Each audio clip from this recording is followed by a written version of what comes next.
Hello everybody and welcome to a brand new Gentech PC product showcase. Today we're going to be doing a full-length featured review on the brand new Gigabyte Aero. This is a smaller laptop that comes in a 14-inch form factor with a 3K resolution screen, so it's a nice high-density, high-quality non-glare IPS screen. Now the hardware inside is a high-end dedicated Skylake i7 as well as dedicated graphics from Nvidia with a GTX 1060. So you could do any kind of work with it, whether it be productivity and business work, simple consumption like Facebook and internet stuff, or of course it'll handle some nice gaming as well. Alright, so as we move right along with our review process, we're just finishing up the unboxing.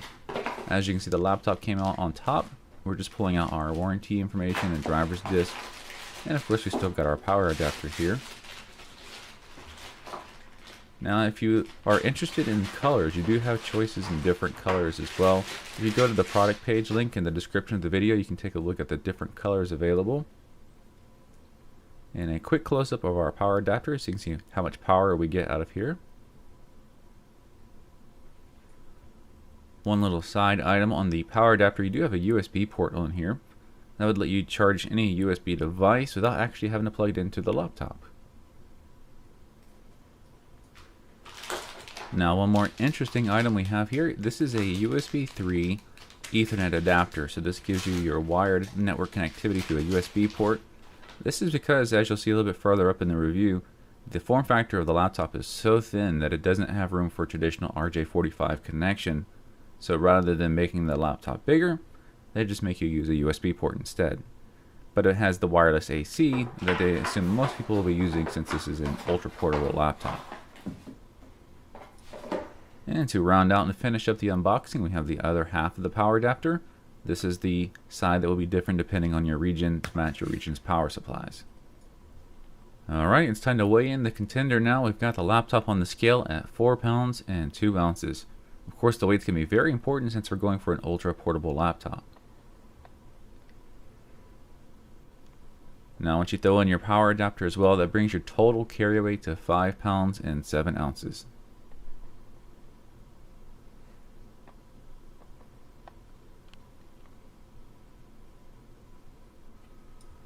And the next stop is going to be the system BIOS. This is before you boot into your operating system. You can take a look at some of the features as we just tab through here. This is a very basic BIOS, so don't expect anything crazy, but we just want to show you what's in here anyways in case you were wondering before you purchase the unit. Now while the BIOS tour might be kind of uneventful, if you know your hardware you might catch two hints here.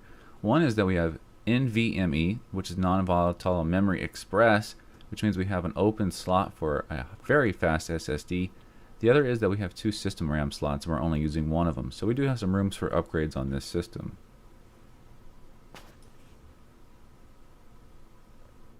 Alright, so with the BIOS out of the way, we're going to go ahead and let the system fully boot from a cold start and see how long it takes to get fully loaded into our operating system.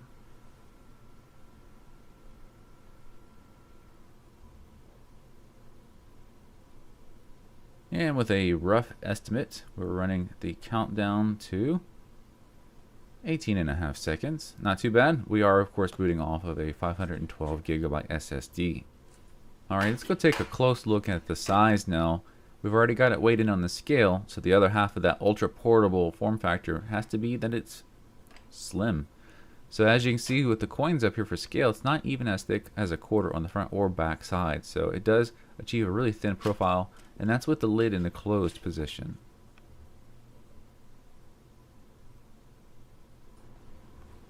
So let's continue along with our tour, and this time we've got the system powered on and we'll start taking a first-hand look at everything.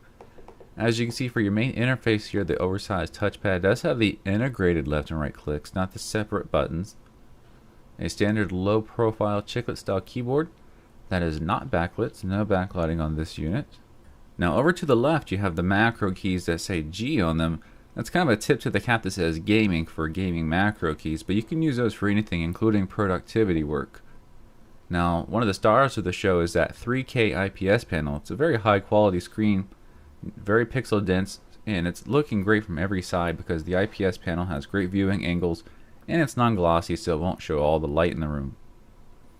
Now it's time to talk about connectivity. Our left hand side has nothing but an HDMI port, a USB 3 port, a headphone jack which is 3.5 millimeters, and an SD card slot. To the rear of the laptop we have absolutely nothing, just the Gigabyte logo and some of the hinging. Of course you can get it in different colors if you don't like the orange.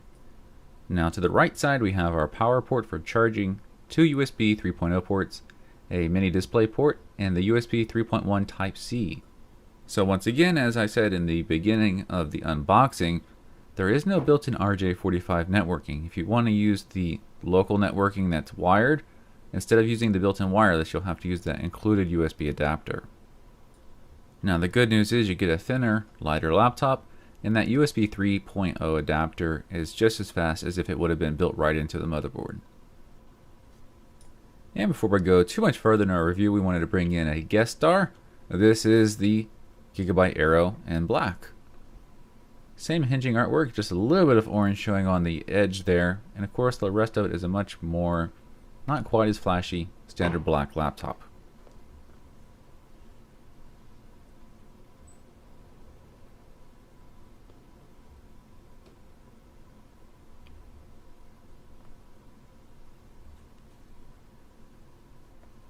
Alright, so here we are in our device manager. This is going to give you a great look at all of the internal hardware. As you can see, the Intel i7 6700HQ, that's a very respectable Skylake CPU. We do have our ambient light sensor. We have Intel for audio, Nvidia as well. Here is the monitor panel. And of course our GPU is the Nvidia GTX 1060. The display is 2560 by 1440, which is also known as 3K, with a 60 Hz refresh rate.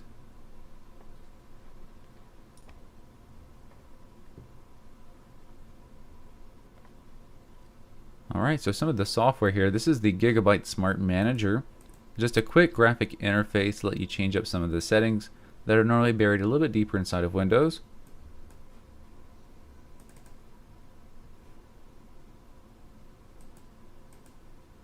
And here is the macro key software. Now there is actual LED backlighting behind the macro keys, but it's not really to the same effect as we normally see where you're doing it to make it look pretty for whatever colors you like. In this case it's more of a notification for which mode you're in, since you can set multiple functions to a single key.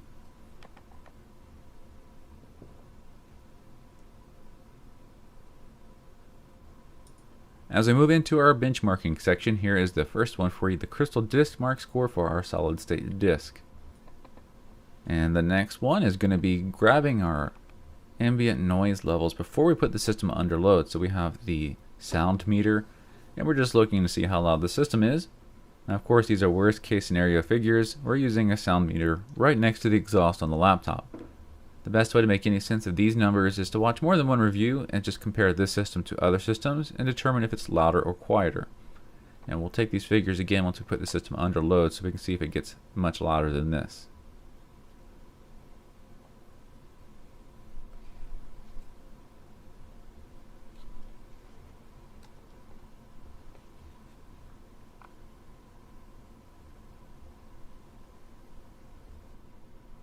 And for our new and improved thermal imaging, this is our heat benchmark. Smaller laptops have a reputation for overheating and not handling heat as well as their bigger brothers. There's just less space to work with to put a complex cooling system, and so they can get overheated easy. So far what we're seeing here is that this system's doing great, but of course we haven't really put it under load yet. The biggest thing you're looking for right now on this particular benchmark is to make sure that where you touch the laptop, it's not hot to the touch, making it uncomfortable to use.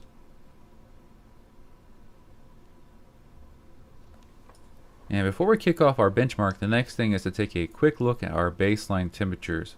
Now our CPU is in the 50s, some of the cores are hotter or cooler, and therefore averages to about mid 50s. And also on the video card, right now baseline is about mid 40s. So we want to see how much hotter it gets after the system's put through its paces on some gaming benchmarks, and come back and compare to these baseline figures.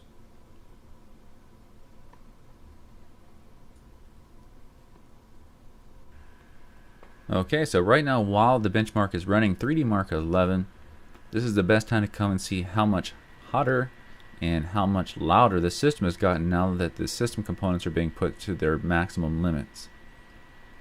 As you can see, we definitely do have more noise coming out of the sound meter now.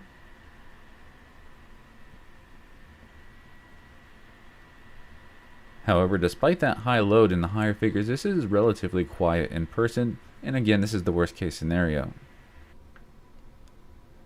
Temperature wise, we can see our hot spots here, where the exhaust is really having to pick up the CPU and GPU areas. But the hands-on areas are remaining really nice and cool.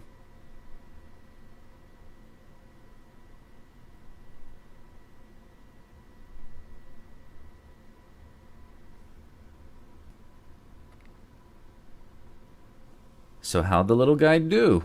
Actually really good. Performance score of 11,629 on 3D Mark 11. A really respectable score.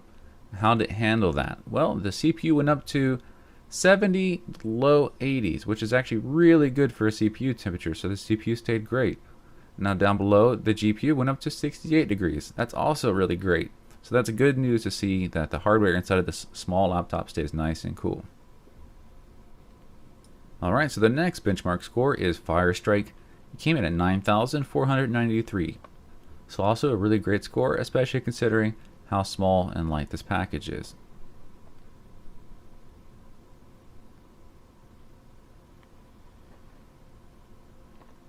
Temperatures remained about the same. We have between 70 and 80 degrees Celsius on the CPU.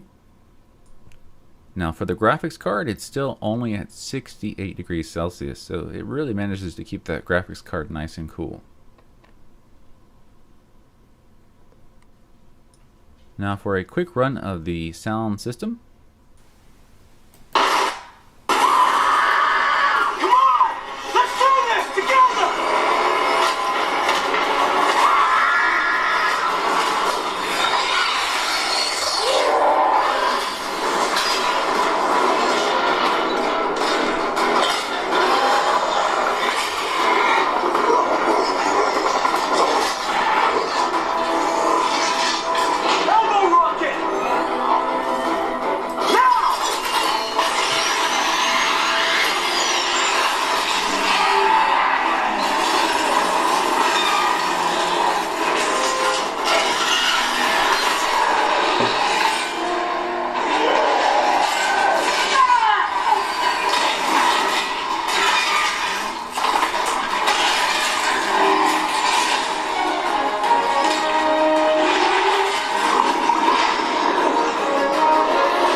Alright, so this does bring us into the last part of our review, which is of course the laptop X-ray.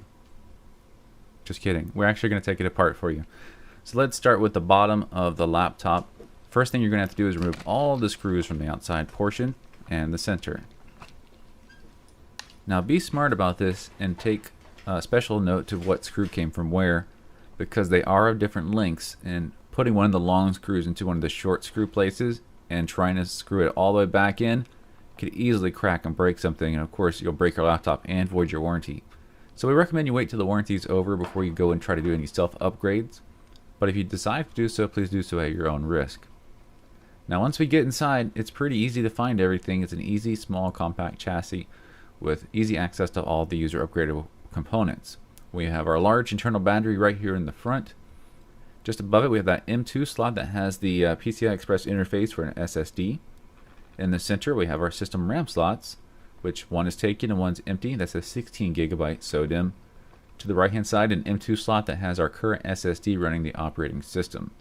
So we can easily find and identify all those parts and upgrade our RAM and add that NVMe SSD. And so everybody, that concludes our full-length feature review of the Gigabyte Aero. So if you're interested in this system and you want more information, or you've got some questions that the video didn't answer, we definitely have you covered. Down in the description of the video is going to be the product page link, and that of course will take you to our page where we have all the current pricing and availability and the full product specs. As far as questions, any general questions, feel free to ask those down below in the comment section. If you have some personal questions you need one-on-one help with, then feel free to give us a call or email us, and we'll be sure to help you out with those personal questions as well. So we just want to remind you once again, this was Gentech PC, and we'll see you next time.